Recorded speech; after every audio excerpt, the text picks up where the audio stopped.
Hello everyone, welcome to URBONUS podcast. I'm the host Donatas Urbonas and I'm joined by my colleague Rytis Vyšniauskas. What's up, Rytis?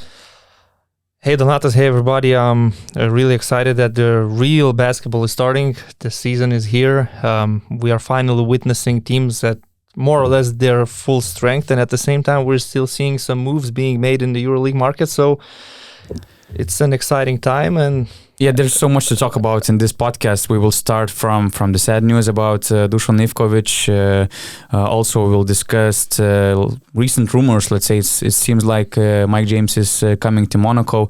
Also, Rytis was commentating Supercopa. I was visiting 2 friendly tournaments last week in Turkey. So there's really a lot to talk about. But listen, I have a question for you. You have this Steph Curry T-shirt, yes. And you have so many different T-shirts. So when you put on it, I mean, when you put them on yourself, do you have any message like you want to send? I mean, why Steph, for example? Yeah, sometimes I do, because probably if I had known this morning that Mike James is coming back to EuroLeague to play, I would have picked the Mike James shirt, which I have as well. Yep. Which one? Well, like this, sort of. Uh-huh. It's not a jersey. It's a T-shirt like this, but with CSK. With CSK? Yeah. Where did you get that? EuroLeague shop. Okay. Wow. The official EuroLeague from shop. From Amazon, because they officially launched the Amazon. Yes, from Amazon. Okay. But you know, the thing is, I ordered the shirt like a month before last Christmas.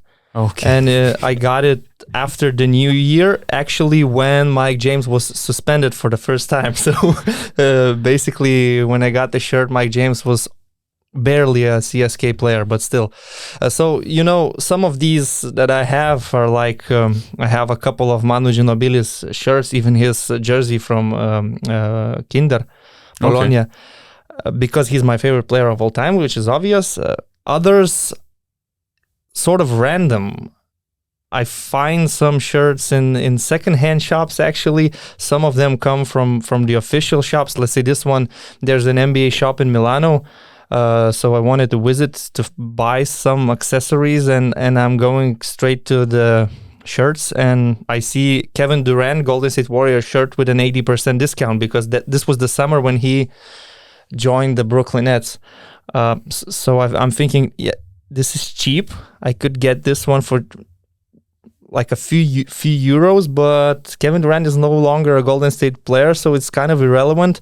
So I'm going with Steph, because Steph is top 5 my favorite players list at the moment, and I like just going to a basketball podcast with Steph or Manu Ginobili or somebody else on my body, but I have plenty of football shirts as well. So, by the way, what was your best, founding the best gem you found in the second-hand shops? Cibona Zagreb shirt in the second-hand shop in Telšiai. Okay. I mean, I just which player was on it? There is no name, but it's the old school Cibona Zagreb logo. I would say it looks like something from Dražen Petrovic's time. It's the old Cibona Zagreb, you know. Amazing. So this is something totally random, but you can find these. Like for example, I found the Michael Jordan shirt, completely new, 10 euros, and in a small town, nobody knows that this is a valuable shirt, and I'm just getting it for 10 euros, and I'm flexing to my friends, like, look, maybe somebody had some aunt or something in Chicago, since we have big Lithuanian community over there, so maybe maybe because recently I bought the Ben Gordon jersey as well. Okay. So, Chicago Bulls, Hall of Famers of Chicago Bulls. Yeah, Ben Gordon at his best was a really unstoppable shooting guard. He was good. Yeah. Last week I was in Turkey, and in Turkey there are so many shops, and probably I would say fake shops, big brands for cheap prices, for amazing, very good discounts. My friend, very good price. So, and we were like laughing from all these shops because, I mean, the whole city, it was city of Belek, something like a downtown or something. The whole city was like with shops or some restaurants also. And we were laughing from it with my colleague Gytis. But in the last day in Belek, we were like, okay, let's buy something. And let's buy some, basketball t-shirts, for some very good price. And we wanted to buy Luka Doncic t-shirts. We saw many different t-shirts like... for example, Kevin Durant, Giannis Antetokounmpo. There were like some camouflage T-shirts of Los Angeles Lakers. Probably it doesn't You even mean exist. jerseys or? Yes, jerseys. Yeah, basketball jerseys. Yeah. And there were some jerseys which probably doesn't even exist because it's Turkey and it's fake. But nobody had a Luka Doncic jersey, so we were kind of disappointed. We told them, that. Unless you will bring Luka jersey, we won't buy anything over there. Why not? They thought that he's a football player. Vasa, nah, you don't even know who is Vasa Misic, unfortunately. Well, for me, I'm really proud of myself that I went to Bologna Virtus shop and I found Manu Ginobili's. When was it? Because I would say legendary. 3 or 4 years ago. Oh. It's the retro jersey, and actually almost all of them were sold out already. They had one for Manu and one for Predrag Danilovic. Oof. And so I asked, do you have medium size? He says, that's the only one left. It's large. But I thought to myself, I have to get it anyway. It's the last one. And he said, probably there will be no more in sale. So if you want it, you need to get it now. So listen, man, when we will do the preview of EuroCup season, you definitely have to wear Manu's jersey. I could come here with either Kinder jersey or I have Manu Ginobili's shirt, which says Manu Forever. Okay. I have a San Antonio Spurs jersey as well somewhere. I'm not sure. Maybe I lost it, but I have so many. This is just basketball, like I said. Mm-hmm. So many football jerseys, shirts, whatever I have as well. Okay, let's discuss some basketball. And we had two big news coming straight before or even during our road trip from Vilnius to Kaunas, because we live in Vilnius with Rytis, and at least so far we have to record all these podcasts in Kaunas. Just before our trip, it was announced that Dusan Ivkovic, the legendary Serbian coach, passed away. So let's make a short tribute because whole basketball world for sure mounts Dusan Ivkovic. Do you have any stories to tell about Dusan? I mean, what's kind of the first picture you have when you hear coach Dusan Ivkovic? Well, that's one of the legendary coaches for sure. One of the best coaches of the 21st century and the ending of the 20th century.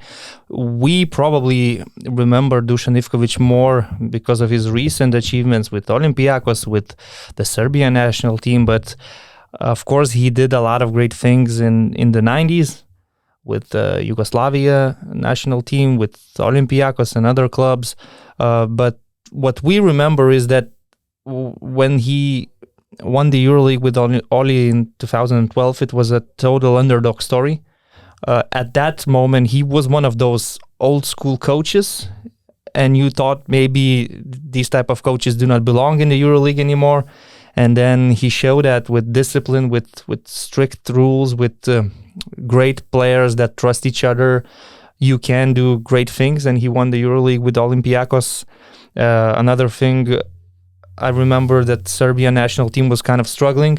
They had some really poor tournaments with their superstar players, especially in 2005. They needed some changes, and Dusan Ivkovic came in, and he just said that maybe I don't need so many egos in my team. I will trust the young guys. And at that moment, Serbia really had a nice team with, I would say, Rakošević, Krstic as those two veteran leaders. Yeah. And a lot of young guys around them. Miloš Teodosic was blossoming at the time. 22 or something. Yeah. He was wearing a young Milenko Tepic, Zoran Erceg. I mean, many young players, and they won the silver medals in the Eurobasket in 2009. I am too young to remember his biggest medals, the 3 Eurobaskets the Olympic medal from Seoul. But you can only imagine what kind of legendary coach he was at that time, because Zeljko Obradović was actually learning from him. So, I mean, it was shocking news actually today. Not so long ago, I would say. I remember him coaching Efes, so it's sad. But at the same time, you can just say that this is one of the true greats of European basketball. Yeah, for me, he was like a basketball teacher for that young Serbian national team. And as you said, we are from that younger generation, so we don't remember all these legendary times, which is crazy. I mean, he started coaching at the age of 25 since 1968. I mean, my parents were born in 1965, so you can imagine how long he was coaching, how long he was in this job. And besides that, his impact on young and new Serbian basketball generation. I also remember that underdog journey in 2012, and of course that final shot of Yorgos Printizis, which was funny because that was the same floater which Jonas Kazlauskas, the opposing team head coach of CSKA Moscow, kind of, banned him from making that floater in the practices when he was working with Printezis in Olympiacos. And of course, Ivkovic's impact on that team was great. He built that chemistry for his team. So that's a huge loss in basketball for sure. Well, my impression always was that Dusan Ivkovic was a strict but fair coach. He was the same to everybody, whether you're the best player on the team or you're the 12th guy on the roster. He is strict but fair. He demands a lot, but... And he was strict in terms of, as you said, being fair and basketball-wise. He was not that, crazy strict coach with penalties, fines and stuff like that. He seemed like a gentleman at the same time. Like a basketball professor, I would say. He would accept the losses with grace. He would celebrate the victories and all these big things they achieved together. I remember, of course, probably the only moment I would remember when he completely lost his temper was the World Cup in Turkey, when they unfairly lost the game because Tunçeri was out of bounds, obviously. So the Serbians really didn't deserve to lose that game. And at the time, Dusan Ivkovic was standing for his players, of course, and the players themselves went into a mental breakdown, I would say. But that's completely understandable, right? Because they should have won a medal in that tournament as well. Other than that, I would remember him as a really strict coach, but at the same time, smart, intelligent, just an example for many other coaches, I believe. Not only Serbian coaches, but all the other coaches in Europe as well. Like few minutes later, when we discussed Dusan Ivkovic news on Car, a few minutes later, I got confirmations that it seems like Mike James is heading to Monaco. It seems like both sides reached an agreement. It's not official yet, at least at the moment we are talking right now on the podcast. But yeah, it seems like it's happening. What's your first take about Mike going to Monaco? Well, I'm not the right guy to answer about Mike James because in this case I'm your driver of his I'm kind of a fan. Yeah, I'm kind of a fan, so I would always say only good things. But it makes Monaco exciting for sure.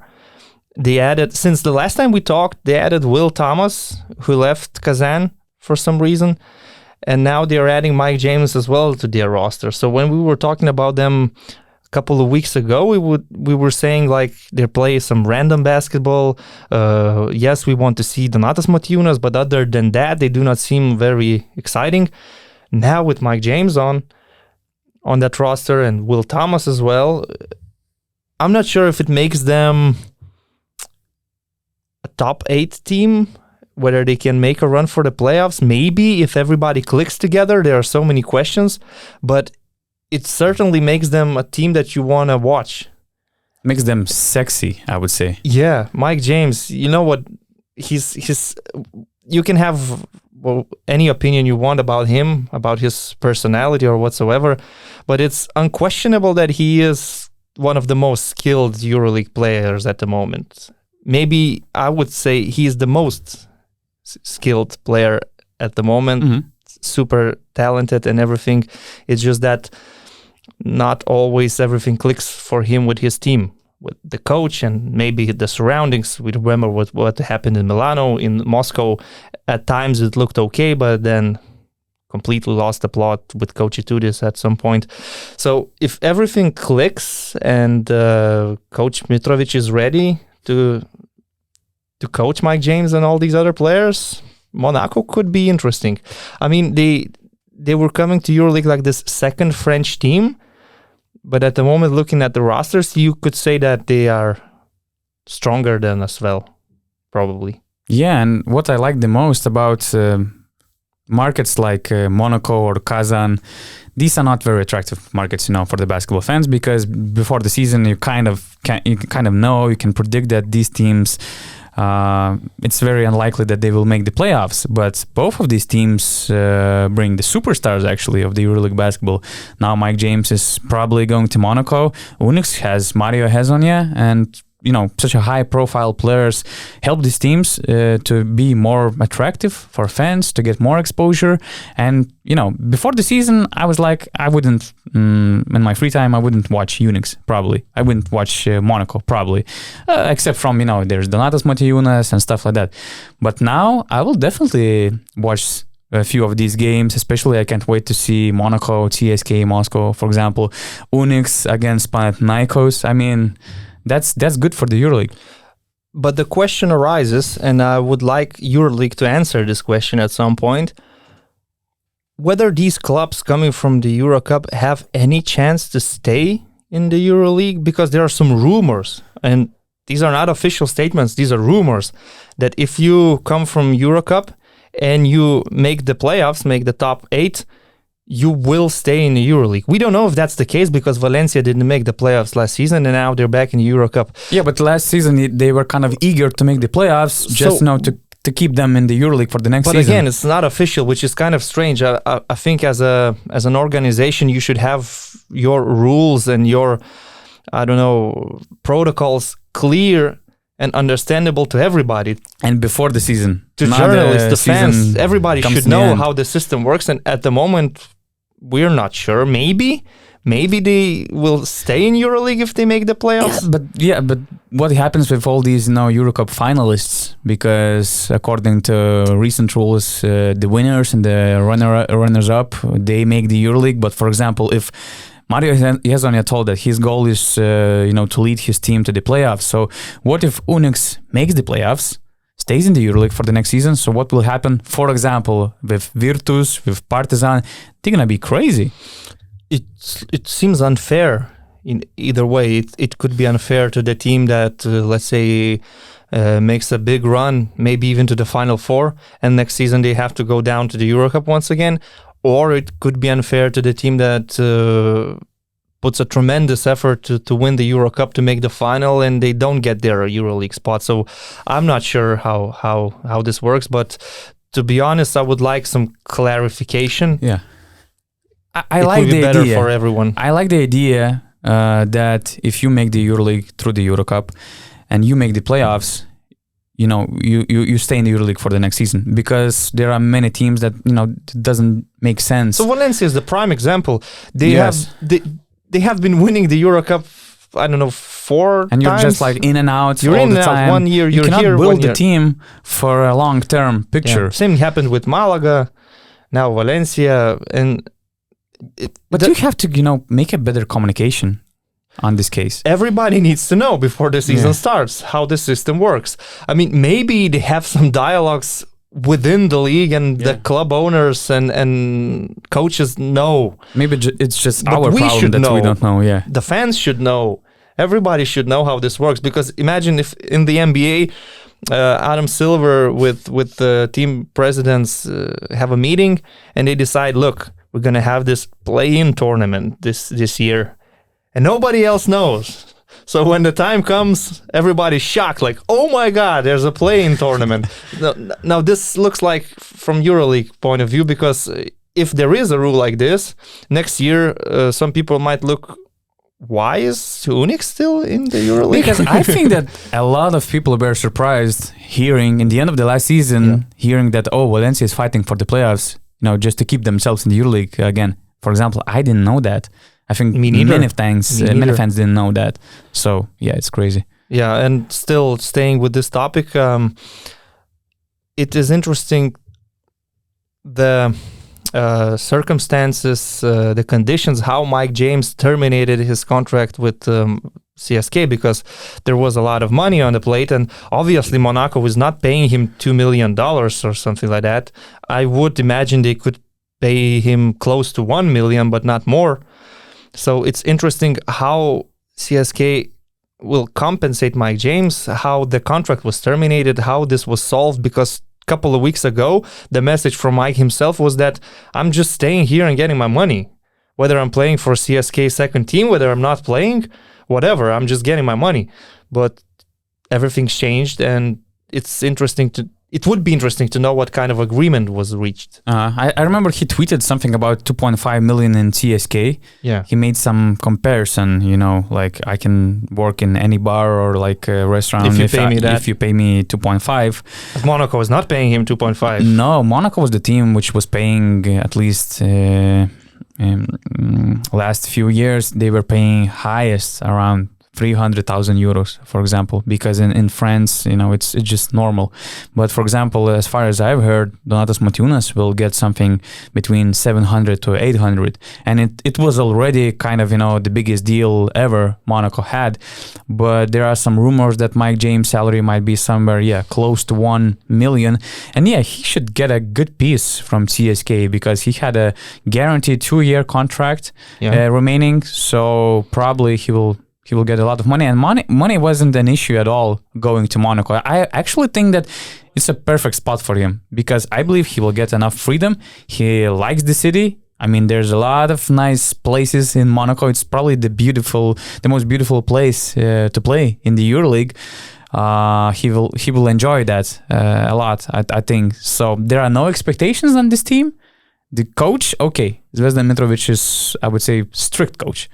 But I think that, they can find some connection with Mike James. I hope so. I am excited, of course, that Mike James will continue playing in the EuroLeague, and I am excited at the same time because next week we are having this fantasy draft with other colleagues from Basket News. And surely Mike James is going to be one of my top picks because, whether Monaco will be making the playoffs or making a run for the playoffs or not, his numbers will be high. He will get his numbers for sure because his talent is just off the charts. But I'm not the fantasy guy, and I want to know, for example, the main question with Mike James for every season is if he will, finish the season. So, for example, if he's leaving Monaco for whatever reason in like January, what happens with your fantasy team? Well, I have to live with this decision, and I have to replace him with someone from the free agency, from the waivers, and it would definitely be not somebody from the top shelf. So that's the risk I'm willing to take. It's a red flag for the fantasy game. Once again, I said, talking about some basketball decisions, this is a fantasy decision. It's the high risk, high reward situation, If everything's okay, I will get 20 efficiency points almost every week from Mike James, and he will deliver. And maybe in the best case scenario, he will make Monaco a winning team, which I wouldn't rule out because James can be a difference maker. Everybody's talking about his bad situations in Milano or in Moscow, but everyone's forgetting that he had some amazing seasons in Panathinaikos. He went to the Final Four with Baskonia. At that time, Baskonia didn't look like one of the favorites. So he can do these great things for a basketball team, and I hope he will deliver for Monaco. He was doing good for CSK. Well, talking about CSK, how we should pronounce it, because we got some comments. Yeah. It's like CSK. Well, since we're talking in English, it kind of sounds for me more natural to say CSK, like the spelling. But I heard American players saying Česka. That's not good, I guess. Which is kind of strange. If we say like in Lithuania, we would say CSKA. So I don't know. Maybe we should ask our viewers and listeners to give their opinion. And if everyone would say, guys, stop with this CSK nonsense, we should do that. We should accept the feedback. I don't know. Probably I lost my thought. But anyway, to wrap it up, I think, I'm not sure if it was planned, but Monaco made some great last-minute market moves. I don't think you can plan something like Will Thomas, for example. Leaving Unix. He's a real professional, great professional, and he's leaving Unix for, it's not clear for what kind of reason. It's not clear what happened over there, but it's very strange. Then you have Mike James in the market, and when you look at their starting five, like you have Leo Westerman, great playmaker, great creator, Mike James, amazing scorer, Alpha Diallo also joined the team in the end of August. Now we have Will Thomas, great for your team, and Donatas Motiejunas. And I mean, when we were talking about Monaco 2 weeks ago, we were emphasizing that they were lacking of better shooters and the IQ. And with Mike James, you get amazing scorer, elite level of scoring, and also you add a lot of IQ with Will Thomas. So I don't know, I like them in terms of when we talk about bottom 10 teams, because I'm excited to see them. Whether I like them or not, I will decide during the season. I will definitely be cheering for Mike James, let's say, but I'm not sure if I will be a huge fan of the Monaco team. It's interesting for me to see whether Mike James will click with Donatas Motiejunas, because both are interesting personalities.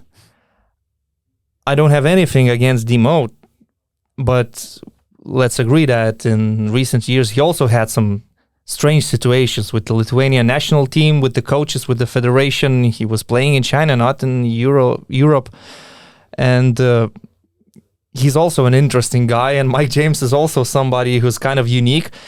And they will have to play pick and rolls together either way, so it will be interesting to see how they will click.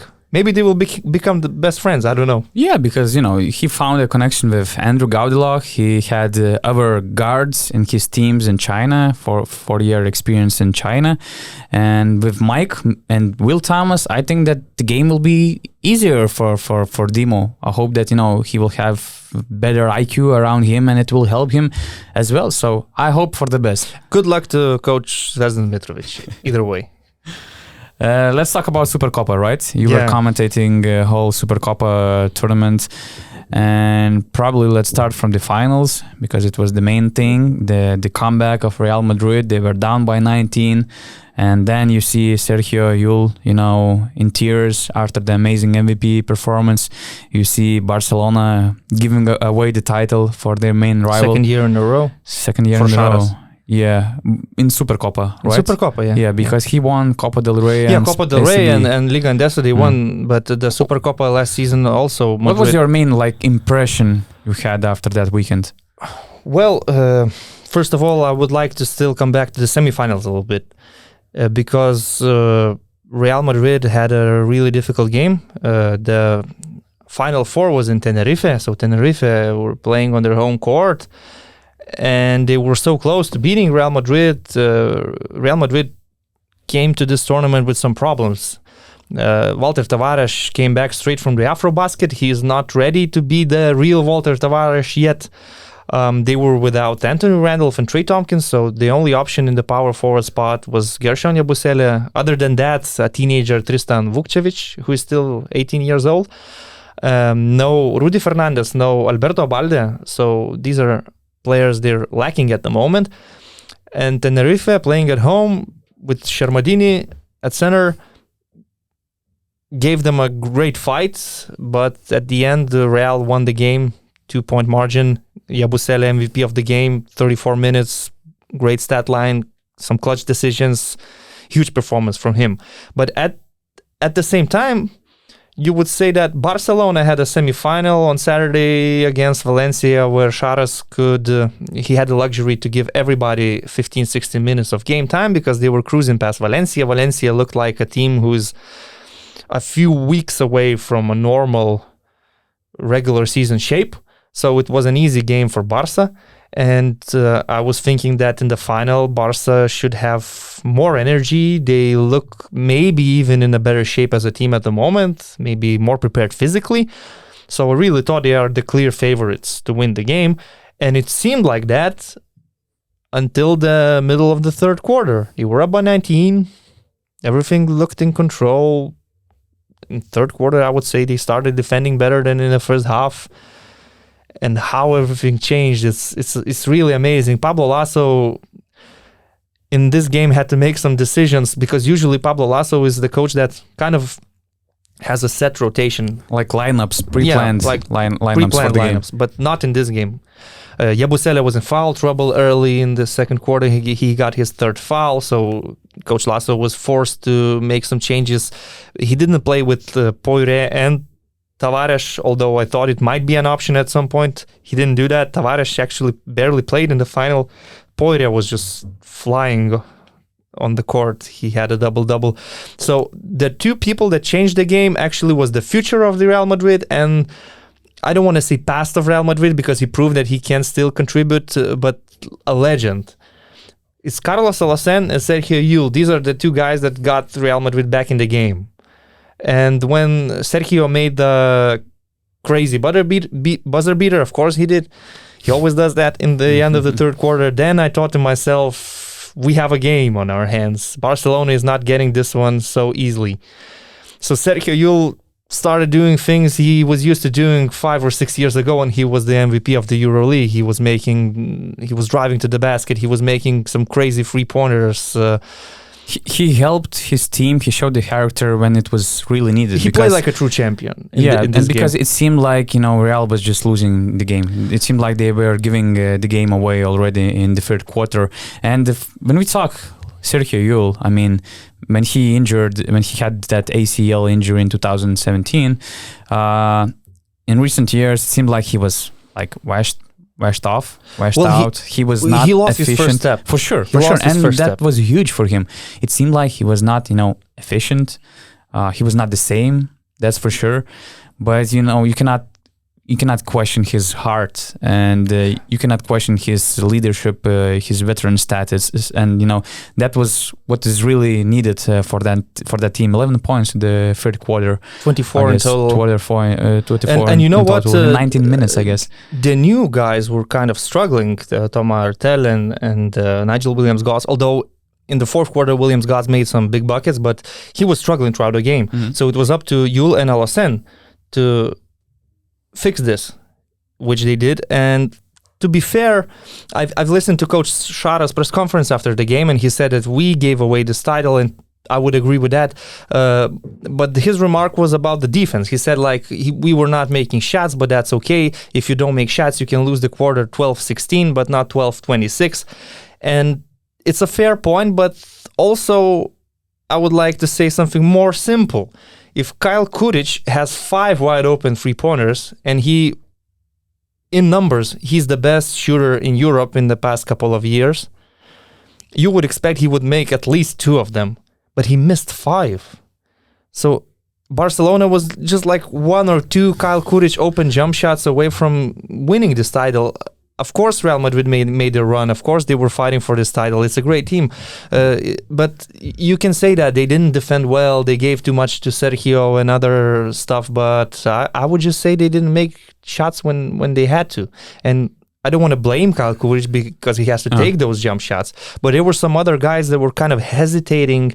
Nikola, maybe some other players. Nikola Mirotic once again went missing in this Final Four.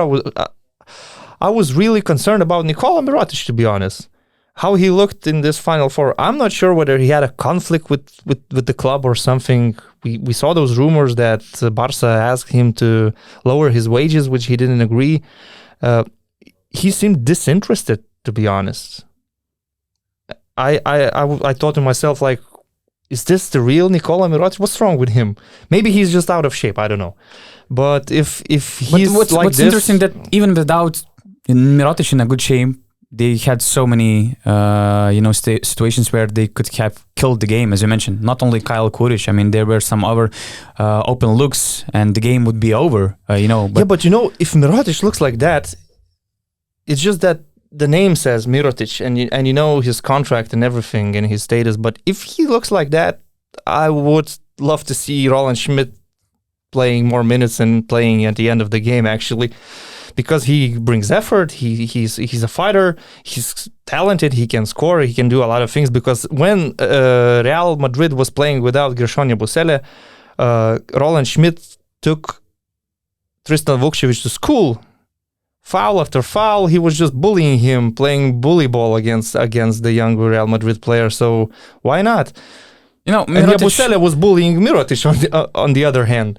Mirotic has that, chip on his shoulder. It's not the first time when the game really matters, we don't see Mirotic. You can remember the EuroLeague final where he wasn't.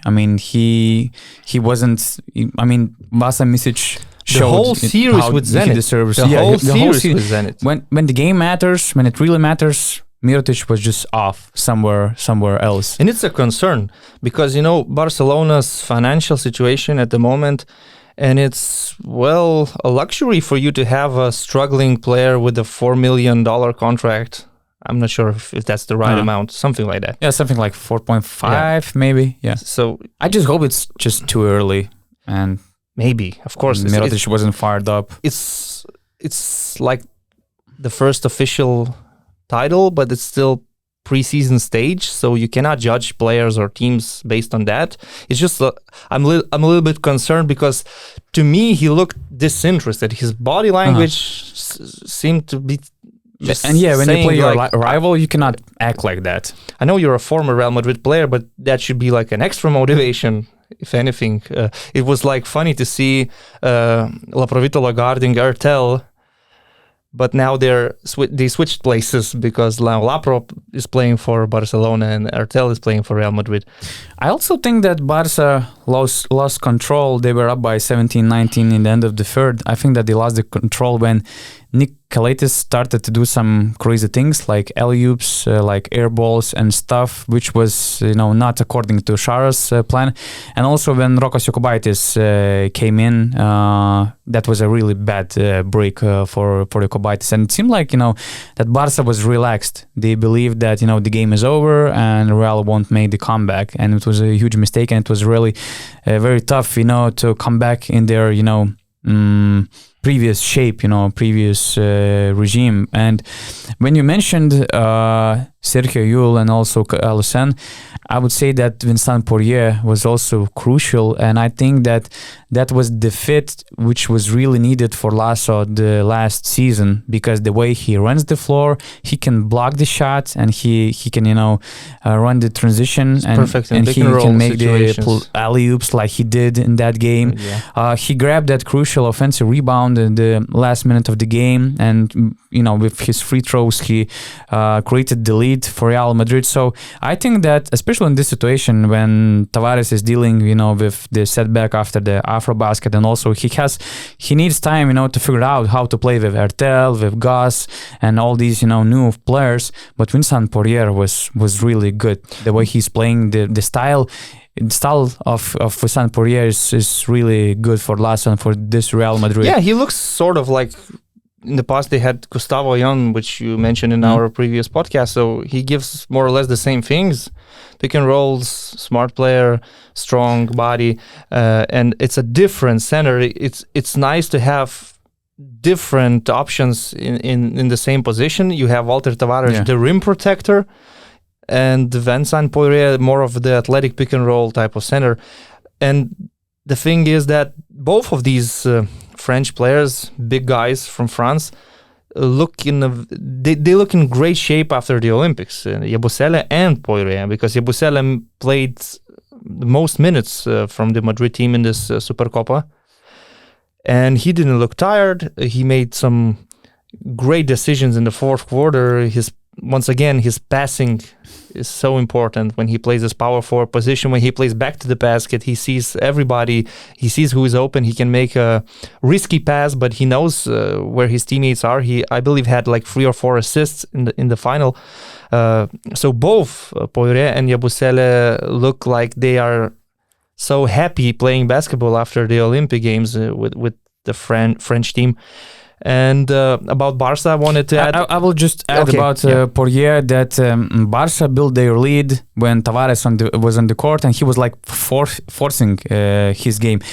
not even himself forcing the game. Real was forcing the game through Tavares in the paint, and Piero Oriola did an amazing job, both stopping Tavares 1-on-1 and also defending all these pick and rolls. He was spreading the floor great in the first half, but as soon as Tavares was on the bench, Poirier and all that, 5 on the court, they just changed the momentum. So I think it was also very important for Real. Piero Oriola actually is kind of underrated because last season he had to make a spot for Pau Gasol because Pau Gasol had to play, so Piero Oriola was like a third center at a time, but he is the captain of this team. He is a true Catalan. He always plays amazing in El Clásicos as far as I remember. He is not shooting a lot of frees, but when they face Tavares and Real Madrid, he would take 3 or 4 3-point shots and he makes them. Yeah.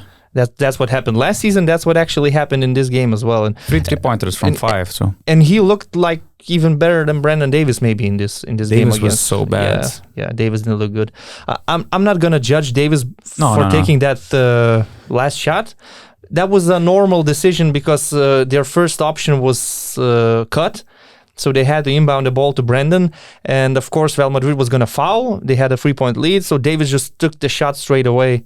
That was the best he could do at the moment. And it didn't go in. They appealed for the foul. Actually, it was a foul. It looked like. I talked with referees and they told that it was a foul because, there was a contact. And I don't remember who was defending Davis. Alucen. And his legs were moving into Davis and there was a contact.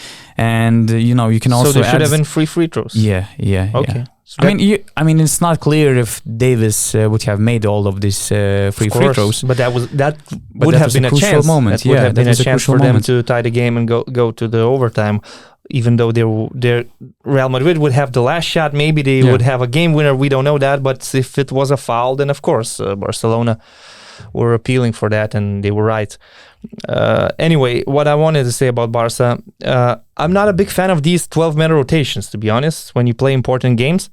I know you have a deep roster, but to me it looks more natural when the coach plays with 9 or 10 main players. And in this case, for example, if La Provitola is changing Calates and it kind of works for you 2 or 3 quarters, then bringing in Jokubaitis as the 11th guy doesn't make much sense, to be honest. Yeah, La Provitola actually played only 6 minutes, compared to 13 in of the first half. Jokubaitis. So in the first half, it was the same against Valencia, the rotation, but against Valencia you had a lead. You were in your comfort zone. Everybody played 16, 17 minutes. It was understandable. But in this game, I don't know. I'm not sure if it is necessary when you play the El Clásico to use all 12 guys and to give minutes to everybody. Maybe Šaras had some idea what Jokubaitis could bring at the moment, but as you said, his minutes were not really quality minutes, and the team kind of lost the rhythm and lost control at that moment in the third quarter. Yeah, and probably to wrap it up, there are 2 things I would like to add. That we saw a different Real Madrid team before we will see them again in the upcoming season, because they were lacking of Anthony Randolph, Trey Tompkins, Abalde. Rudy Fernandez, Abalde, Tavares was not in shape at all, and we're talking about 5 players.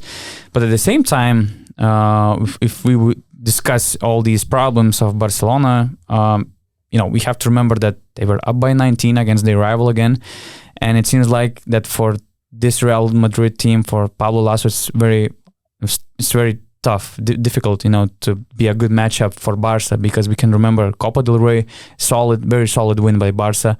Also ACB finals, pretty clear final series by Barca. They were swept 2-0, I guess. Of course, Real didn't have, they were lack of Campazzo, Gabriel Deck and stuff like that. It was the most difficult season of Pablo Lasso's crazy. career. They had to change all the game. I mean, from being top offensive team in the EuroLeague, they became like one of the best defenses in the EuroLeague. So it's not the right comparison, but at the same time, that game also showed that it won't be easy for Real, to hold that. Well, it won't be easy. It's never easy in this level, but I think that Real Madrid is much better this year than they were last season, and I believe in their chances. I believe they can do a lot this year in the EuroLeague, in the Spanish league as well, challenging Barcelona to try and get back these titles.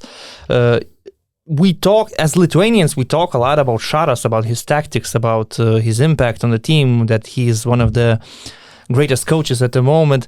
But we kind of underestimate Pablo Laso. Oh yeah, he is coaching this Madrid team for 10 years since 2011. He won 21 title. Everybody trusts him. He trusts his players. They have such good chemistry in that team. Every new player that comes to Madrid, they seem like a perfect fit. So Pablo Laso does a great job, and he's a great coach. And these comebacks, they don't come from nowhere. Only a team with great spirit and character and champions like Sergio Llull in their roster can make comebacks like this, playing for the Supercopa.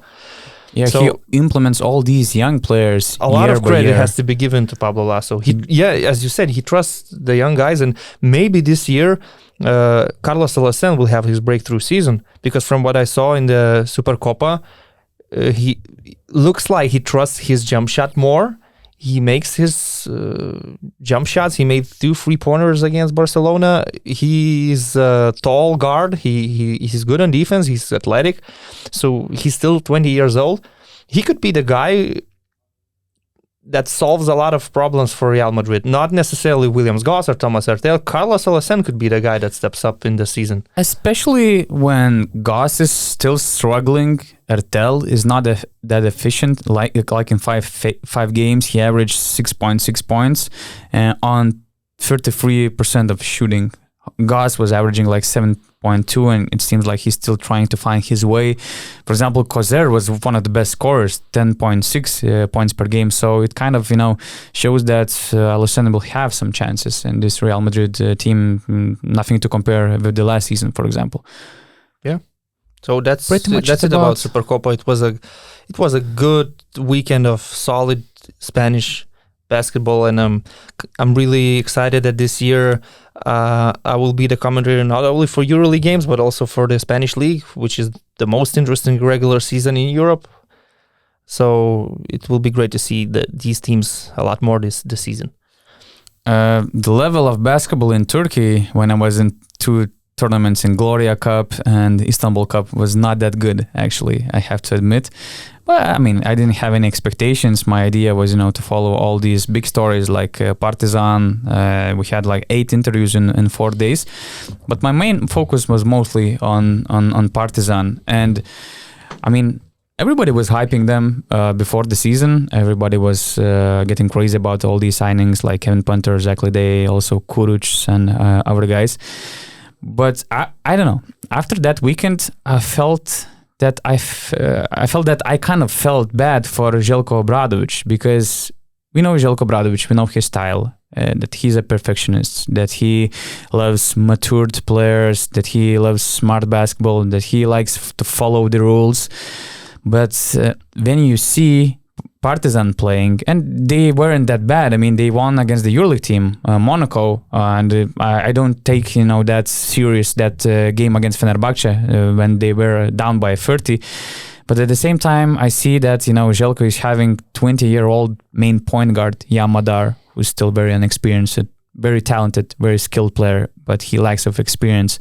Then you see that he has 21-year-old main center Alen Smailagic, and when you watch Zeljko, shouting on his players, explaining them how the game should be played, I can see that it's going to be a very long journey, actually, for his team and for Zeljko. And an example, when you can compare Partizan with Virtus, you see a completely different situation. Scariolo having such an experienced players like Teodosic, Bellinelli, Udo, other good players like Kevin Hervey, for example, Nico Mannion, if he will be all right, with his body and with that virus and stuff, it's going to be really challenging for Partizan. And okay, maybe I'm wrong to make any kind of predictions after one friendly tournament, after one weekend, especially when they had a triple overtime game against Monaco, which probably could have impacted not only their level of energy in the final against Fenerbahce, but also the way they were thinking on the court. But we know that Zeljko had many rebuilding situations in Panathinaikos and all these Fenerbahce, all these teams, but he always had more experience. He always had a I would say, better talent. So with Partizan, it won't be easy for him at all. But it's a EuroCup team. Let's not forget that. Yeah. At the moment, they're built to win the EuroCup or at least make the finals. And if you look at the other clubs in the EuroCup, okay, I would agree that Virtus seems very serious with Coach Scariolo. Other than that, Valencia, I saw them this weekend. Nothing special, really. A team that is not only vulnerable, but also in a bad shape, really. They did not have a true power forward. They had to play with Toby and Dublevic in the same lineup. They have a new coach, probably learning a new system. So the guys that you mentioned, yes, some of these are young players, but there's quality in this team. And to win the EuroCup, to be in the finals of the EuroCup, it will not be as difficult as it might look like, because there are not many teams that seem better than Partizan. What can you say? Maybe the Russian clubs. Lokomotiv, probably. Yeah, Loco. Valencia at some point will get better. They usually go at least to the semis when they play in the EuroCup. But I wouldn't be so concerned about Zeljko, because when you mentioned Fenerbahce, in the first couple of seasons, it was a complete chaos. They were signing some big names, but they did not have a team. So Zeljko Obradovic was also going crazy. Finally, he got his team when they made the signings of Slukas, Datome, Judo, Kalinic. But it took some time, and it's a process. And I believe that in this case, it's a process. It's just a different one when you have some youngsters that need to develop. It takes more time. And if you imagine them, let's say, as a long-term project with Zeljko, and they will be in the EuroLeague 2 or 3 years from now, these young guys will be better, or maybe some of them will be in the NBA. They will get some buyouts. I don't know. I wouldn't be so concerned. I'm not kind of ruling them out of title, winning the title or something. I just say that it's gonna be a very long journey, and probably I believe that in Serbia the hype is huge. Well, but let's put it this way. I'm sorry. Do you agree that they look better than Zvezda on paper? I think so. Okay, so who's gonna stop them from winning the Adriatic League? Adriatic League. I'm not talking about the Adriatic Only League. The EuroCup. For me, the EuroCup is a bigger competition. But through the Adriatic League, could you get the EuroLeague license in a way, Probably. like Zvezda does? Yeah. Okay, if that's that, yeah. So the main goal is to get to the EuroLeague one way or the other. Yeah, probably you're right. I was just more talking about winning the EuroCup, which is harder in Partizan scenario. For sure. We'll see, because with all that hype, with all these fans, with all these ticket sales, I'm just saying that a lot of people think that they will be just destroying teams and stuff like that, but it's not going to be easy. Although what I like, when I watch these young guys like Smailagic, Yamadar, they had some great breaks, especially Smailagic when he started, doing everything on the court, like from penetrating, from making some crossovers, from making threes. He was a highlight reel. I loved, to watch how LeDay and Kevin Punter took their role in that team, not just being the best players on the court, but at the same time being the most vocal players on the court, being leading by examples. Yes, for example, LeDay is the loudest guy in the gym, and I remember Fenerbahce fans were like laughing when he was like shouting, his guys to come back to the defense. He actually, I think that he made the pressure for the referee to make the 3-second violation call when LeDay was actually on the bench behind his team, and Kevin Punter was the same, and LeDay was killing. He was like a Dennis Rodman. He jumped for the ball in the 4th row, which was clear that he won't get that ball, but he jumped in the 4th row, and like maybe 2 times in whole weekend. Kevin Punter, we know him as a great scorer, amazing talent, but at the same time he was also like teaching the young players of Partizan, also being vocal, telling them what to do, and he took that role seriously. And we had a really great interview before the Istanbul Cup, because his story is crazy. He came to Lavrio at his first season in Europe. He spent his first 2 seasons in Lavrio in Belgium, Antwerpen, and also the second season was in Poland, in Rosa Radom, something like that. His first salary was like 40,000, and he told that he just couldn't adjust. We think that it's very easy for us, for Europeans, to travel all around Europe to adjust, but he found hard even to understand why his cell phone was not working when he came out of United States. In Europe it was not working. He found it hard to understand that we have different like rosettes. I don't know if I sockets. Electrical sockets. Yeah, so it was a very hard adjustment for him, being one of few or maybe alone foreigner in that Lavrio team, and he wanted to leave Europe in December. But then he made adjustments. He made adjustments both off the court and on the court especially. He was very eager to learn, and now we can see that he managed to transmit his scoring abilities to the greatest level. That now he laughed when I told him that from that guy who was like getting 40,000 per season, now you're deciding between Milano, between Partizan, and the best coach in Europe wants you. So it was an amazing story, an amazing journey for him, and he wants to share his experience. So I believe that these guys will help that team to grow, and it's very nice to see the difference, not just in terms of level, but of the experience and understanding the game. They have to help, but one thing that is in their favor, I would say, if we agree that they need time, the new EuroCup system is more favorable to these kind of teams, because previously in EuroCup you would have the group stage consisting of 6 games, and we would see good teams like Loco. 4 teams. 6 games. You play 6 games, home and away. So 4 teams in the group, 2 qualify for the top 16. So in the past we've seen teams like Loco with a lot of talent, but they do not start season very well. In October, in August, in November, they look like they're still trying to find their game, and they lose 1, 2, 3 games and they're out. Yeah. Now in EuroCup you have like a complete regular season, and if you lose 2 or 3 games in the beginning, it's okay, it's manageable, you can live with that. Because 8 teams of 10 makes the playoffs. Yeah, so it's more favorable for any team that is completely new, because even though these are big names, it's a new team, new coach, absolutely new players. It has nothing in common with what Partizan was 2 years ago. So it's built from scratch. But they have that. When I say that they need time, they have time. They can start playing their best basketball in December or in January and win these titles, EuroCup or the Adriatic League. So it's more favorable for these teams, the new system. It was a very emotional return for Zeljko. I know that he's not a fan of these ceremonies or anything, but they made kind of a farewell ceremony before the Fenerbahce game, and I remember that maybe.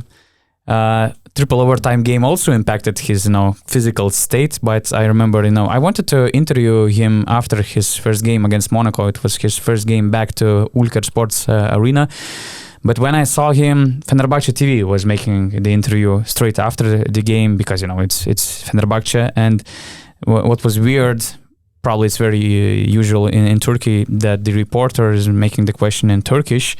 Then Zeljko has a translator which works for the club. The translator, translates the question in English. Zeljko answers it in English, and translator is answering the question in Turkish for the reporter, probably for the public, for the Turkish basketball fans and all the people.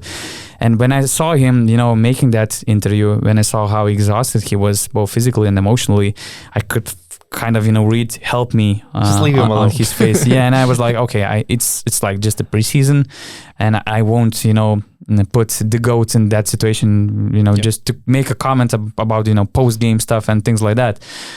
So I tried to approach him the next day, but when you lose game by 30, to your former team where you were like a god, I think this is important for Zeljko, actually, because I remember when he was coaching that unfamous Serbian national team in 2005, and they lost the friendly game in Greece, in Oaxaca, where he was already, a god of Oaxaca, and they lost by 19 or something. They were terrible. And he felt really ashamed, but mostly in a way how his team approached the game, because a few days later, he found out that most of the team was like partying up to 5 in the morning. But he felt really bad because, he was respected in Greece, but his team lost by 20 points. So maybe this was different, but I saw that he probably took it hard, all this experience. Maybe because, as I said, it was very emotional. Maybe the final result didn't also disappointed him, and it was strange to see him. Fenerbahce fans were great. They were like something up to 2,000 fans. They were singing all these Obradovic songs. Although they lost the game, after the game they were singing, that Obradovic thing. And he was like, leaving to the locker room with his head down, leaving through the guests tunnel, which was again very weird, because I asked the press officer of Fenerbahce before the game. I told him, listen, so where Zeljko is coming from, where we could, put Gytis, our video guy, to film him. And he told that usually guests are coming from that corner, but since it's Zeljko, it's his home, you never know. He entered through the guest corner. There were some fans approaching him. At first, during the warm-up, fans weren't allowed to enter the stands. Probably it was more like 1 hour before the tip-off, but then some fans finally entered the court, entered the stands. They approached him for some selfies, and you should see that Zeljko face like, oh my god, it starts again. But okay, he made all these selfies. He even got some gifts, bunch of flowers, kind of bag of some goods. I mean, it was weird experience, but at the same time, it was really nice to watch him back in basketball, actually. Okay, but talking about Serbian coaches, what's the current mood in Istanbul about Sasha Djordjevic, the new boss of Fenerbahce? I heard that Fenerbahce is happy how he connected to this team. We know that this roster was not built for him. It was built for Igor Kokoshkov. He couldn't make any signings. But in the way he approached the team, in a way he worked with the team. So far, I hear that Fenerbahce is doing good, and probably you could see that on the court, because I love the way they were sharing the ball. I love the way they were playing, and even though they had really a lot of adjustments, a lot of new players, it didn't seem like that they were having major changes during the summer. So I think that Djordjevic is doing really good job so far. We'll see. Such a strong character. I just hope he will find his dialogue with Mr. Gerardini and everything works for them, because we remember what happened in Bayern. In all teams, we remember what happened in Pau. In Virtus, the same. He was like fired. The next day he came back to the team. It's kind of a unique situation when you get good results, but at the same time the coach loses his job because he does not agree with some ideas or anything that comes from the general manager. Because I remember Djordjevic was sacked by Bayern Munich when they were in the semi-finals of the EuroCup and they were leading in the German Bundesliga.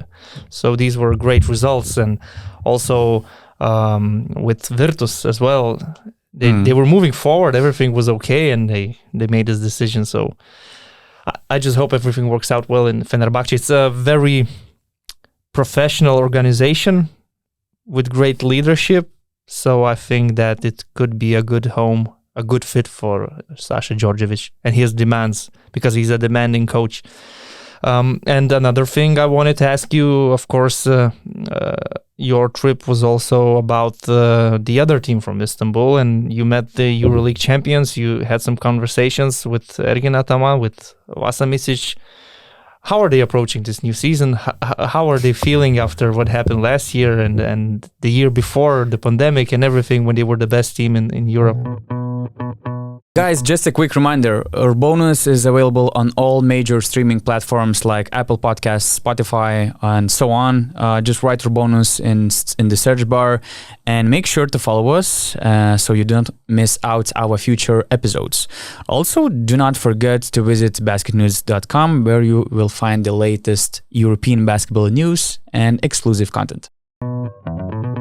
They're so relaxed. I mean, we could see it the last season. They were 11th at the time of like New Year or something like that, and Efes is probably always like just switching that button that okay, let's start playing.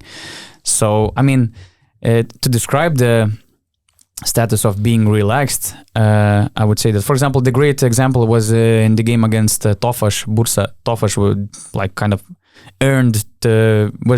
deserved to win that game. They were up by 10, something like that. They were controlling the game. But Vasa, who actually flew from Barcelona to Istanbul and to Antalya the same day the game happened, and he started his journey like 5 in the morning. He didn't practice with the team like for a few days. He came to Antalya, he joined the shoot around, and later that night he played some crucial minutes in the second half, and he kind of, led his team to an amazing victory. And it seemed like, they were tired, or it was like just boring for them to get back in defense and stuff. So Tofaş made a lot of scored a lot from transition. But as soon as they just clicked that button, they won the game, and probably that's what you can expect from them for the upcoming season. Micic told that he also thought about that. If his team will be hungry enough to repeat what they did before, because he got very early offer from CSKA, from CSKA. He had that, NBA opportunity, and one of the question marks over Efes was if all these guys who are aging, if they will be hungry enough. But he thinks that everything will be okay, but I'm not surprised to see them relaxed at all. Confident. Yeah, they're confident. For example, Ataman. Ataman is amazing. Well, first of all, let's start with this phone cover of his. Phone case, yeah. If somebody has a phone case with his own picture with the EuroLeague trophy, it just shows that he has big confidence in himself. Ataman was never lacking of confidence. That's the way who he is. And what was funny, that like maybe 35 minutes before the game, that night, before Tofaş game, we had interview with Martin Schiller, like half an hour before the game of Efes and Tofaş, and later that night we had interview with Vasa Micic after the game. So we had all our cameras set in a kind of a game room, in a room where we could make that interview. And I just wanted to check if everything is all right to go to that place. And I came, like, again, 35 minutes before the game. And I see that Ataman in that same place was already giving the interview for the Turkish media, like 35 minutes before the game, which is completely crazy. And then later they just, started bad and they won the game. It's an exhibition game. Yeah. Who cares? For them, the regular season is like exhibition. More or less, yeah. The basketball starts in the playoffs. That's right. Then they get serious. But are they looking for another big guy? What do you know? Because they didn't replace Sertaç Şanlı so far. No, they signed Filip Petrushev. And he's doing completely all right. He's a young guy. And I thought that he will need more time, a lot of time to adjust. But he was scoring. He was, giving energy for his team. Of course, when his team was, relaxed after that championship journey, he was like the most exciting player in the court from Efes side. But he was doing really good. So I think that will be a nice fit. And both Micic and Ataman were very happy that they bring him. Because I remember in the summer there were rumors about them chasing Jack Landale, and they had an agreement. Eventually he went to the Spurs. Yeah, they had an agreement, but there was NBA out option, and eventually he had that surprising contract from Spurs. So they're all set. Yeah, they're all set. Roster. They're good. No replacements. Only Sertaç Şanlı leaving. I'm really interested to see in 2 years' time how will the rebuilding of Anadolu Efes look like. Of course, they have the budget, they have the money. Will Ergin Ataman be part of this rebuild? Will he start from scratch building a new team? Because they will have to do that. Maybe not necessarily next year, but in 2 years' time, definitely. They will be replacing 5 or 6 players. Ataman is great GM. He knows how to build a good roster. So I believe that, he could start that rebuild. Sometimes you have coaches which that for that kind of rebuild, you have to, to change everything, starting from the coaching staff and stuff like that. But since Ataman is a great GM, he also told about his preferences, how he builds the team. He told that his trip to San Antonio a few years ago made a huge impact for him, for his style, for his approach. Because what I didn't like a lot about Ataman is he was rude, I would say. He was too strict. Yeah, in the past, like few years ago, before Anadolu Efes. For example, he was like making crazy practices. For example, they had a game, and after the game, they had a long road trip by bus at 10 o'clock, and they were like going home like overnight. And 5, 6, or 7 in the morning, he's making the practice for his team because they lost the game. Sometimes he had punishments like, keeping his team in the hotel at home until they win the game. And these are just few examples, and these are not the worst examples actually. But he changed his mentality, and he told that that experience in San Antonio helped him a lot. He talked a lot about his son, the 11-year-old Sarp is his name, and the way he changed. It made him softer, I guess, in a good way, because he was always angry. He was always, reacting wild, and having child next to you, and especially the way he's thinking. He was like, when Ataman was angry and Larkin didn't play well, he was like, "Dad, why you don't invite Larkin for a dinner? Just to talk about things." And he was like, "Okay, that's a good idea." And he was around the team all the time, and bring that kind of a different perspective, because he was very natural. So these kind of things changed the way Ataman was approaching his team. He's not a tyrant like he was before. He's more team friendly, I would say. Because what he did with Efes right now makes him a coach on the rise, I would say. But if, in addition to this, he would make a successful rebuild and would replace Mitsic, Larkin, Simon, Dunstan, Anderson, all these guys with new ones, and do it again, that would make him legendary. Because if you can do that, you can build a team, win, then build a new team and win again. Regardless of the budget, there are 6 or 7 clubs that have a lot of money, but some of them never win EuroLeague, let's say Milano, for example. But if he could do that, I would say that would be very impressive, and it would make him sort of legendary. He's already like a legend. He's a cult hero at the moment, and like I said, a coach on the rise, but I wouldn't say that he's a legend yet. Yeah, he has to establish He's a legend that in status. the making. Yeah, because he already won 4 major FIBA club tournaments: Saporta Cup, EuroCup, I think that FIBA Euro Challenge or something like that, and the EuroLeague. And only 2 coaches, probably. I'm not sure if it was Dusan Ivkovic actually, and Aito Garcia Reneses, probably these 2 names. Well, but let's be real. Yeah, it's different Pablo level. Lasso and Charas will never coach in the FIBA Euro Challenge, so they will not win it. Well, I want to say, he had some titles I know that. already. Yeah. But I got your point. Yeah, Okay. I agree. Right, so these are your impressions from the trip. Anything else? Yeah. You saw some Zalgiris games. Maybe you want to say some things. Should we be concerned, or should we just say that this is the preseason, it's a new team, give them some time, or do you think there are some concerns? I think that there's a lot of room for concern, because their preseason is like 0-5. I don't see a lot of positives when I watched them playing. I didn't like, especially during the first game against Lokomotiv. They lost again. They were bad not only on the court. I didn't like their body language off the court. I didn't see any energy. On one side, I see Alan Williams, Jonathan Motley getting crazy, all these bench players, all these young Russians getting crazy, cheering up for their guys. And then on Zalgiris side, I don't see any spark, any energy. And the same I can see on the floor. And for example, Emmanuel Moody, of course, it will take a lot of time for him. We cannot judge him at all during the preseason. But personality-wise, it seems like he's more like into himself. He's not that vocal as the other point guard could be, to involve all of the other players. So Zalgiris needs some sparks. And since they have so many veterans, since all the main guys, even some newcomers are kind of, good guys, there's a lot of good guys. But we need some, badasses. We need some young spirit, to cheer that team up. And it's just one thing of all the problems Zalgiris has right now. I know for sure that there will change some things regarding to their strategy.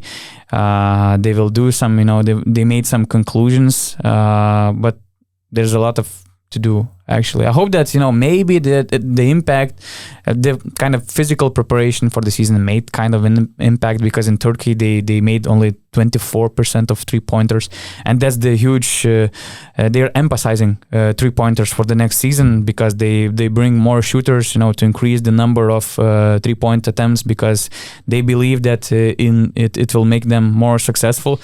But all their main shooters are shooting in really bad numbers. Again, I don't see many positives so far, but at the same time, it's the preseason. We remember that the last year, a lot of people panicked when they lost to Milano by 20 points, and they started the EuroLeague season, 5-0, something like that. Situation is different because COVID is still there. We see Maccabi example. But teams are preparing. Teams are in a better situation when they were the last year, so it won't be easy for Zalgiris. I would say this is a huge challenge for Martin Schiller, which could make or break his career.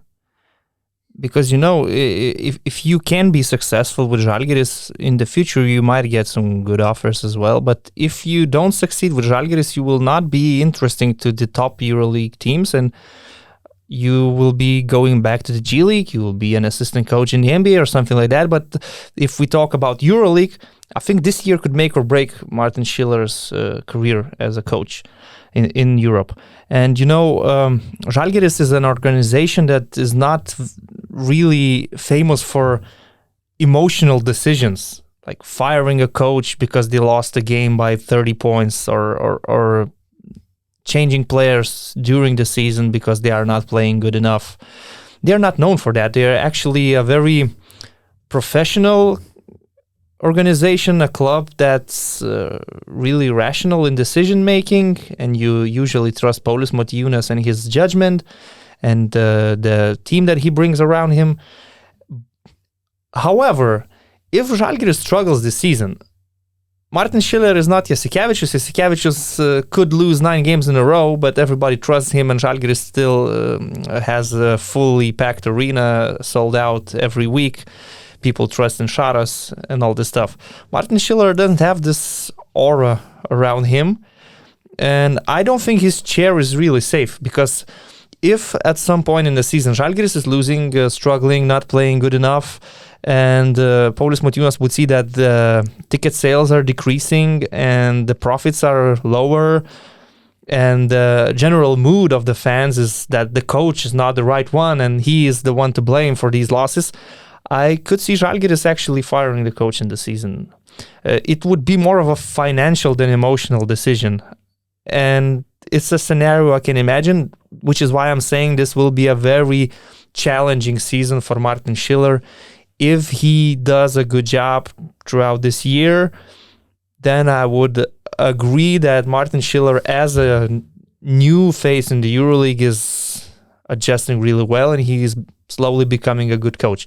So this will be a big year. There are a few things. First of all, Paulus really likes Martin Schiller. They created a good bond during the previous season, also during the summer. They were very happy. They were talking a lot about all these signings, how to change the team and stuff like that.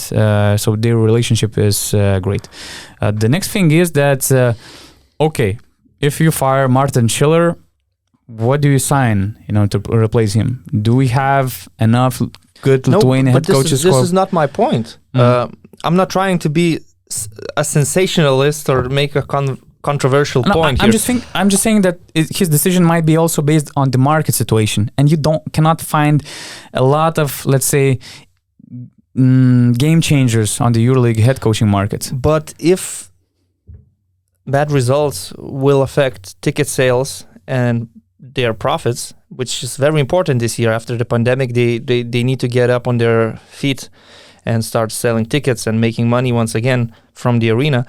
If you will see that they're losing games and it's affecting the sales and the fans are not happy with the coach, this will not be a personal decision. This will be a financial decision. Regardless of who they bring in to replace him, for the short term, it would provide a spark maybe for the fans to go back.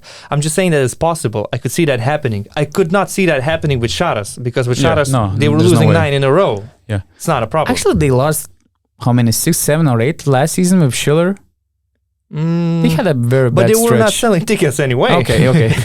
It was not affecting anything other than the standings. And they finished with 50% victories. They won 17 games. So if they could do that again, it would be great. Yeah, but when we think about ticket sales or something, for example, if you bring Lithuanian coach like Dainius Adomaitis, the former Rytas coach, might not be a popular decision. I don't think that it will increase the numbers. At the same time, I think that Kazys Maksvytis was the most attractive Lithuanian option for Paulius Matiūnas at that moment, but now he has duties with the national team and stuff like that, so it won't be easy. And talking about the foreigners, I mean, I don't see any like Andrea Trinchieri type of coaches who bring some hype, who could But bring some fans. we didn't know who Martin sense. Schiller is before they signed him. We had no idea who is this guy. Now we know. Yeah, and the other thing is there that are other Martin Schillers around the world somewhere. But that's an interesting topic because, for example, we know that Paulius Matiūnas and Mauricio Gherardini share their experiences a lot. They have a great relationship. We can witness the great relationship between Zalgiris and Fenerbahce. And it was nice coincidence that Gherardini signed Igor Kokoshkov and Paulius Matiūnas signed Martin Schiller, 2 head coaches from the NBA environment. Yeah. But the thing is that Mauricio's experiments ended pretty quickly. Okay, it was mostly based on Kokoshkov's situation, but I wouldn't say that Fenerbahce would be very, very disappointed that Kokoshkov left, because we saw some, drawbacks of that kind of decision. And then again, it was based on the market situation. It was based on that the team was already built, so maybe they were looking for a head coach who would be, who wouldn't need to make so many adjustments like Kokoshkov did. But he went back to, let's say, more old school, classic coach, Serbian one, the Struktur one. So I'm just, guessing if it would have any impact on next Paulius Matiūnas decision, if he, if he had enough with this different experience. But let's not fire Martin Schiller before the season. I'm not firing. I just wanted, to say something like maybe what could happen in the future and how the season could be for Žalgiris and their coach. Which brings another point that basically in Europe there are 2 types of teams. Some teams fire coaches because they need to win titles, they need to make the playoffs, they are struggling, they don't care about ticket sales because they don't make any profits. Let's say Moscow, let's say basically any Russian team. And then you have on the other side teams like Maccabi, like Žalgiris. To them, it's important to have the full arena, to have these sold outs, to sell tickets because they need profits they generate from their arena. So their decision making is based on finances, and CSKA Moscow's decision making is purely based on results because they need to win every title every year. Just that at the same point time, I wanted to make. We are not sure what the COVID situation will be. If we will have full gym, if there will be any restrictions. We have numbers increasing. We know what we know now, that for example in Lithuania, if you want to go to the arena, you need to have this opportunity passport, which sounds crazy. Passport, yeah, that's how it sounds in English. Health pass, yeah, that's the better one. So then you can have your event. But listen, now you hear government thinking about making some adjustments because our numbers are increasing. And the last year, you also couldn't predict that kind of wave. I mean, huge wave. However, I think we will not have the situation again with completely empty arenas. At least some capacity, you will be able to sell tickets this season. I hope so. Yeah. Because then, if, for example, the capacity will be limited by 50%. Is there any difference if like 7,000 people coming to the arena or like 5 or 4? And if this like empty arenas, if it goes on for a year, 2, 3 years, you could kill clubs like Žalgiris. Oh, yes. Žalgiris, Maccabi, Alba, probably. Yeah. That's bad. Because for Milano or CSKA, it doesn't matter. They don't make money from tickets. Yeah. That's not where their financing comes from. But it's a completely let's different talk topic about, for maybe some other time. Let's have some fun. Before going to our last part of our podcast, I forgot to ask you your reaction for Ataman's statement. He told that, again, it was a very kind of complex answer. At first, he told that with his team, he would make the NBA playoffs. Okay. But then he added that, if they would play in the NBA, probably they would have an opportunity to sign 1 or 2 stars or, highest level NBA players. But I just want to hear, your take about Efes in the NBA playoffs. Should I talk about this roster making the NBA playoffs? Step by step. Yeah, you can go step by step. Well, if you bring Kevin Durant here, of course they will make the playoffs. So what does it mean signing some NBA stars? I don't know. Ataman was just making a statement. Well, okay, let's put it this way. With this roster right now, there's no way they could make the NBA playoffs, obviously, because you need to play 82 games. You have so many veterans, and the NBA games are completely different, fast-paced. It's based on athleticism, based on your one-on-one ability. So guys like Krunoslav Simon, I'm not sure if they could fit that. Tibor Pleiss, no, not really. He tried in Utah Jazz. It didn't work for him. So this Evan Fournier and Mike James approves because they also from share this their roster. actions. Let's say Vasa Micic, Shane Larkin, 100%. You can go with these guys. If you add some others, why not? Vasa could be your main point guard. I wouldn't have a problem with that. Brian Dunstan could work in some situations, let's say, as a rim protector. But so we need a reinforcement in forward general, position. This roster would have absolutely no chance of making the NBA playoffs in this 82 games. You would need more depth for sure. You cannot cope with just 10 guys or even 12 guys during the NBA regular main season. players in like Turkish league. You like need 15 players, and they have to be quality players if you are an NBA team looking to make the playoffs. Well, it again depends, East or West. Another question arises. But if you reinforce this Anadolu Efes by making some trades and free agent signings, and you add to Vasa and Shane Larkin a couple of star forwards.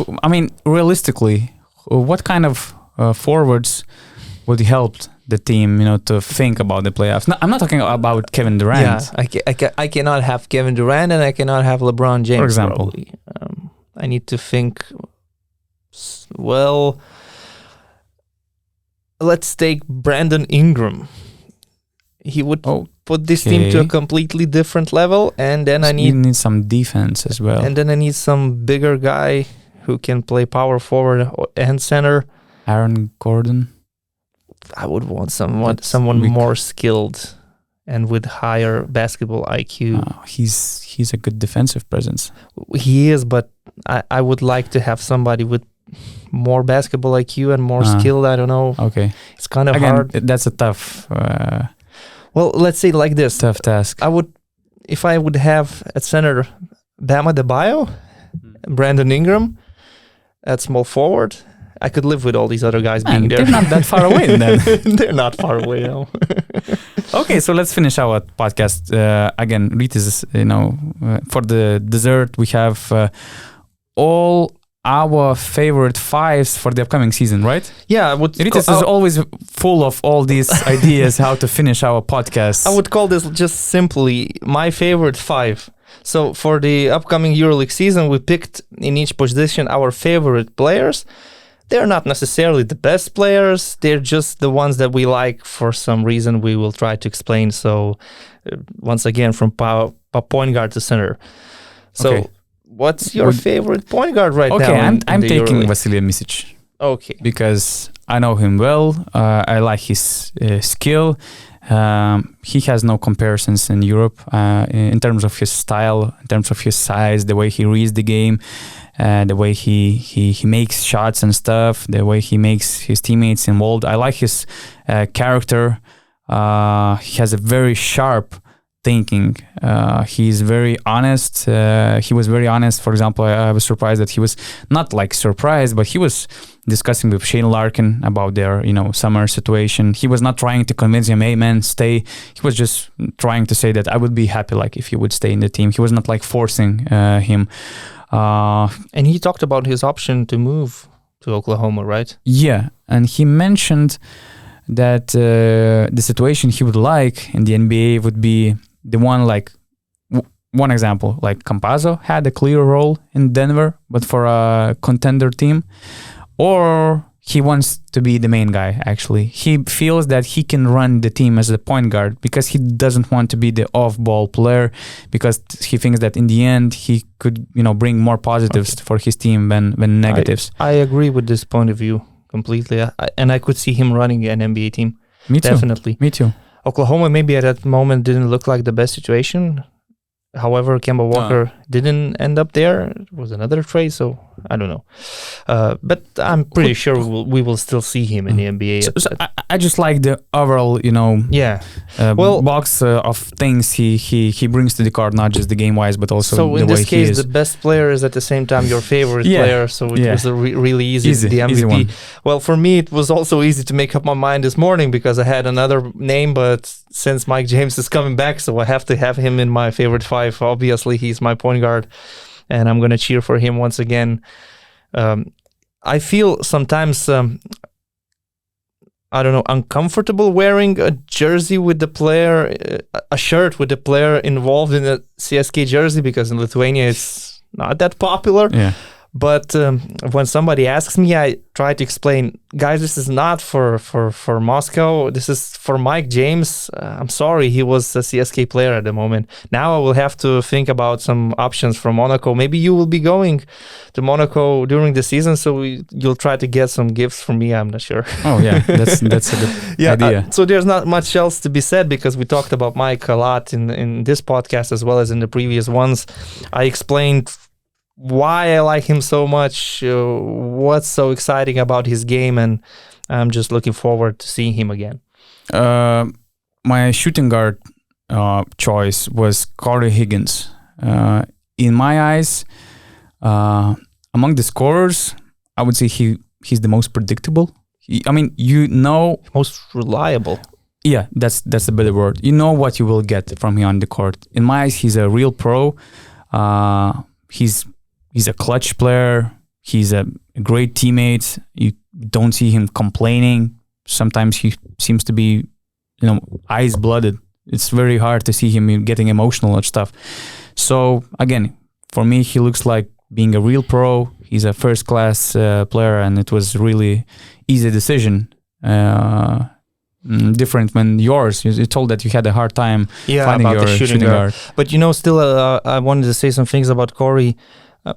The funny thing is, he's probably the best shooting guard in EuroLeague right now. You could argue that he is, and you could say that he's like a top 5 player in the EuroLeague right now. But he was never considered the best player on his team. When he was in Moscow, you would say this is the Kolos and Rodriguez team. Mm-hmm. But Corey Higgins was the one stepping up in the Final Four. Also, there was Will Clyburn when they won their last title, but you would not say that Corey Higgins is the best player on this team, the biggest star on this team. It was about the Colo, about Chacho, even about Will Clyburn, you could say, or Kyle Hines. In Barcelona, the situation is the same. Although, in my eyes, when you have Mirotic, when you have Kalaitis, for me, Higgins is the guy to rely on. I always want to have him the ball in his hands when it's the deciding last minutes of the game. But still, you could say that Mirotic is the bigger star, and Kalaitis, well, not necessarily, but as a European basketball presence, you could say he's more famous, more popular. So it's interesting that Corey Higgins is maybe a top 5 player in Europe right now, but he is never considered the best player on his own team. But it's a good choice. Of course, once again, you went for quality. I actually picked a player from Barcelona as well, and I will explain my decision.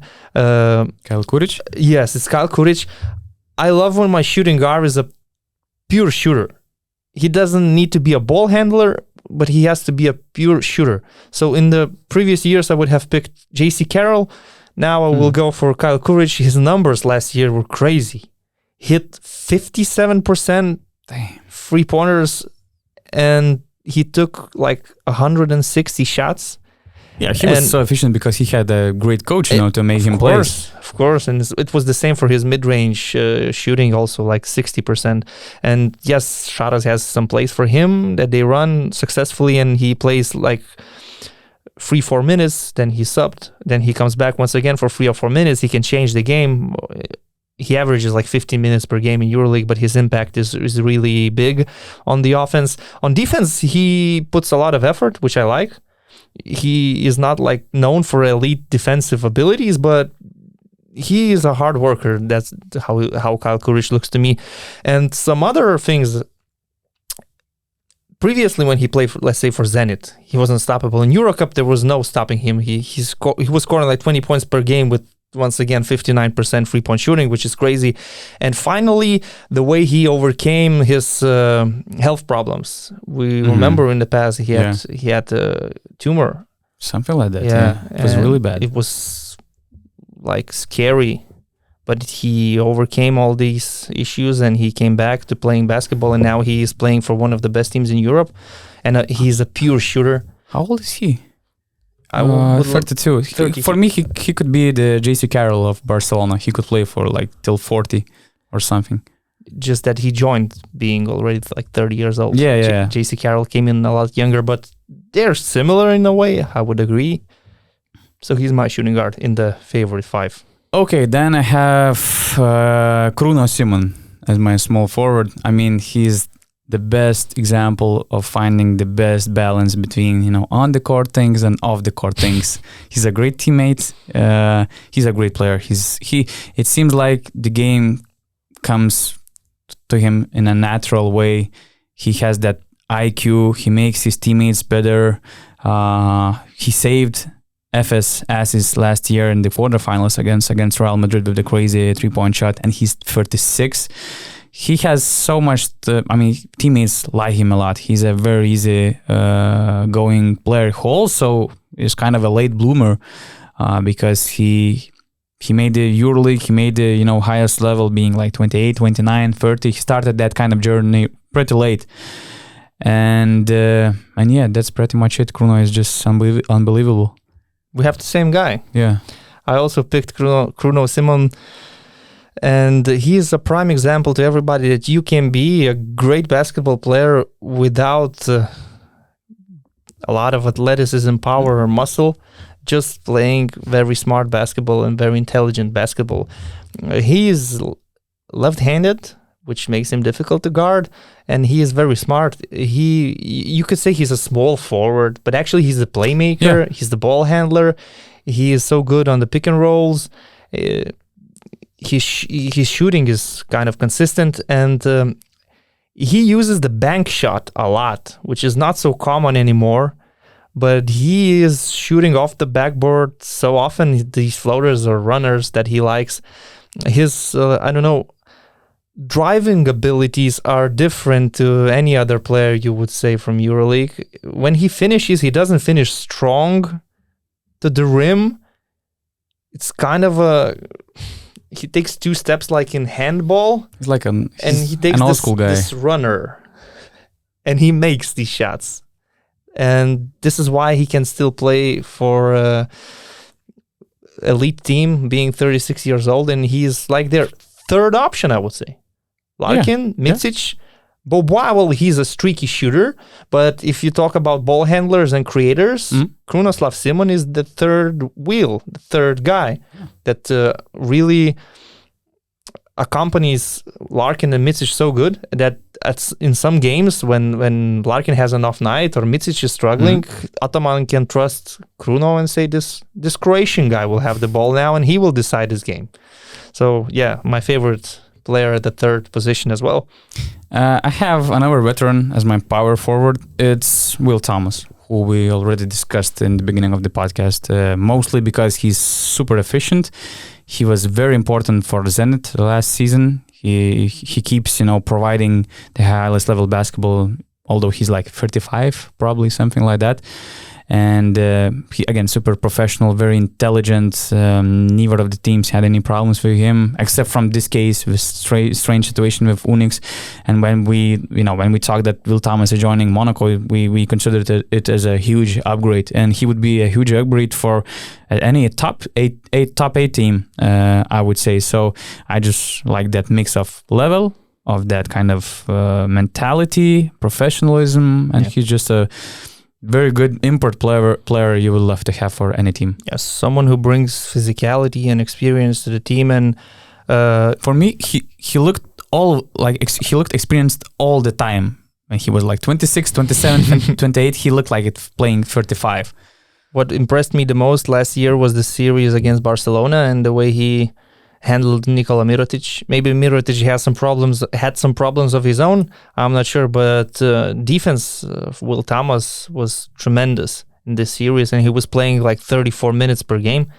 And you can play with him as a power forward. In some situations, you can move him to the 5 position if needed. I think that he was playing. Yeah, he was as a 5 a lot. And in Zenit, in some situations when they had injuries, when Jokubaitis was injured, for example, so he had that old school fadeaway shot. It's just what happened this summer was kind of strange with Kazan. But he found a new team.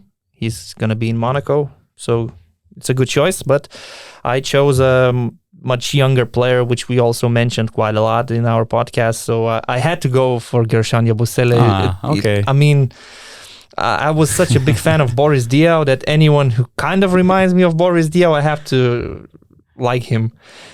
And in general, I just enjoy watching big guys with passing skills, whether it's power forward or center. But when a big guy can pass from the post or from facing the basket, it's a huge advantage for any team. And in Real Madrid team, which is based on ball movement and passing, Gershon Yabusele is like the perfect fit. At the same time, he has a very strong body. He can do a lot of good things on defense. He can bully other players.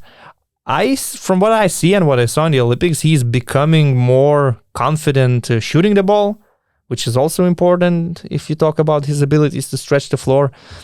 So there's a lot to like about him. I haven't heard any interviews with him, but he looks like a very nice guy. I can imagine he's a really nice guy. So my favorite power forward in this upcoming season. I probably can imagine your second option after both Kruno and Yabusele. I was surprised you didn't mention Simone Fontecchio. Fontecchio, yeah, he could be considered, surely, but I was so fixed on Kruno Simon that I really didn't think about anybody else. Okay. My pick for the center is another former Zalgiris player, Brandon Davis. I like the way he kind of, changed. I wouldn't say he changed the approach, but he's a great player, for switching defense, for playing the crucial minutes on the defensive end in the end of the games. I like his talent, how he develops through the years. In Zalgiris, he was not very skilled at that moment when he just joined Zalgiris after Monaco, but in a very short period of time, I remember all the Zalgiris players were kind of surprised. They didn't see the player making such a huge change in his game, developing so fast like Brandon Davis did, because he was always working out. He was always doing a lot, to make his game better. And I love the way he adjusted in Barca. He became, again, one of the most important players for that team. But besides that, I also love the way he is. You can see he has a beautiful family. You can follow them on Instagram. You can see what kind of family guy he is. But at the same time, he's such a fighter. That's what I like the most about him and Zalgiris. I remember following Zalgiris team in previous years, and Zalgiris had that miracle season when they lost 6. They were losing and they won 6 in a row to make the playoffs. And I remember the moment. I don't remember which locker room it was, but it was probably another loss, which kind of ruled Zalgiris' chances, ruled them out of the playoff chances, playoff contention. And I remember I was even talking with some Lithuanian Zalgiris players, and it seemed like they kind of They thought that it's done, the season is over for them, no playoffs, let's just have fun during the end of the season. And then in the corner, I saw Brandon Davis. For me, even though it's Žalgiris, even though there were many great Lithuanian players on that team with character, it seemed like he took that loss, in the most painful way. He was always so into himself. He was always disappointed, blaming himself for all these losses and stuff. So he has a big heart. He's not only a great player, but he has a big heart too. Yeah, what I wanted to say actually is I love his passion on the court and his craziness. Maybe sometimes he drives Šaras crazy, but for me as a spectator, I love to see him grabbing the rebound and going coast to coast. I know that Šaras at this moment is doing something like this. And he knows that Šaras is getting crazy. But he is going, but believes, he's he going believes in coast himself. to coast, and he stops, and then he makes sort of a dream shake. And that ninja look, I mean... If he scores, if it's an end one, it's okay. But sometimes he travels. And when he does that, oh my God. But this is the passion. This is, you see that this guy is really enjoying playing basketball and living his life. So yeah, good choice. And I do like Brandon Davis as well. But however, I chose... I would say my favorite classical center right now in EuroLeague, which is Nikola Milutinov. Okay. He is a big guy who is playing better and better with every season. If you remember him in Olympiacos, with every year his numbers are increasing. Every year he looks better and better. Every year his feet moves quicker and quicker, to the point that there were some seasons when he would be playing in switch all defense, even though he's a really tall, you could say a slow center, but he's not that slow. And he started in Moscow great. He was the MVP of the month, I believe December or something like that, or November. He had a record of offensive rebounds per game when they played in Milan. Just a shame he had that injury. It was a serious injury. Now he's bouncing back and he's going to start fresh this season. So he does all these fundamental things consistently and with great quality, whether it's the second chance points, whether it's the defensive rebounds, block shots, just scoring from the paint. He is a reliable free throw shooter. He can make the mid-range jump shots. He's sort of a classical center. He can play his back to the basket, but at the same time, he is not like some other centers you would say they are attacking him with pick and rolls and the team is suffering. You don't feel that with Milutinov when he's on the court. So he's just such a great guy. I would like to see him in the NBA maybe one day. He was drafted, I believe, by San Antonio Spurs. So maybe he will go there in a few years' time. But right now, probably he has his mindset on winning a EuroLeague title with Moscow, because from Olympiacos to Moscow, it was a step in the right direction, I would say. So he is actually my favorite center. I enjoy watching him. And another player which is great to have in your fantasy team, because he brings a double-double almost every game. Yeah, you can consider him as one of your top picks. Yeah. If he stays healthy, he should be dominating. I hope he stays healthy. It's just a shame he had his injury last season. And the best thing is about Milutinov, Vasily Misic as well, that Milutinov is only 26. When you think about Milutinov, you consider him as like a 30-year older. Vasily Misic, 27. That's crazy, when we talk about that kind of level of IQ. They play like they look so experienced. So it's great that we'll have a chance to enjoy them for so many years. Sometimes I go to sleep thinking that Serbian national team could have their centers Jokic, Milutinov, and Marjanovic. Just like, what do you do with that? I mean, Nikola Jokic is the best center right now in the world. I think they had them like 2 years ago in China. I think so. Or somebody was injured, maybe. I don't think. I think Radulica was still with them, because Radulica is always with. They need Serbia. to have Radulica, but to have these free. I mean, you have Jokic already. It's unfair that you also have Milutinov and Marjanovic. Yeah, Radulica was there. Jokic, Milutinov, and Marjanovic and Radulica as well. Oh my God! Yeah. And Nemanja Bjelica. It's crazy. Yeah. It's unfair. No, it's unfair. Why would you have all these other guys? You have the Joker already. Just leave the others to somebody And then else. you have Vasilij Micic also on that team. They're just stacked. They're freaks. Serbians are freaks they didn't of make basketball. the Olympics, but if in upcoming years they will bring all these guys, Bogdanovic, my man. Brate, crazy. Jebote. Probably it's not appropriate for the podcast. Anyway, pretty much it, right? Yeah, so this is my favorite 5. Your favorite 5. It would be interesting to see these match up. Krunoslav Simon against Krunoslav Simon.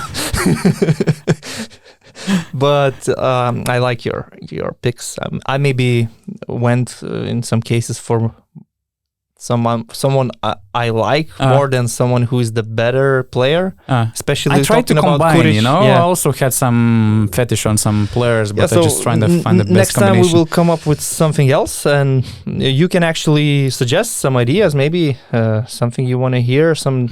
It doesn't necessarily have to be like a 5. It could be some discussions or any topics you would crazy like to predictions or something like that. Yeah. One day maybe we'll make a Q&A podcast. Yeah, Q&A podcast could be interesting. And also please share your all favorite 5s for the upcoming season below in the comment section on the YouTube. You can find our podcast on basketnews.com, on Basket News channel in the YouTube, and also all the main audio platforms. So Rytis Vyšniauskas, Donatas Urbonas, that was a pleasure.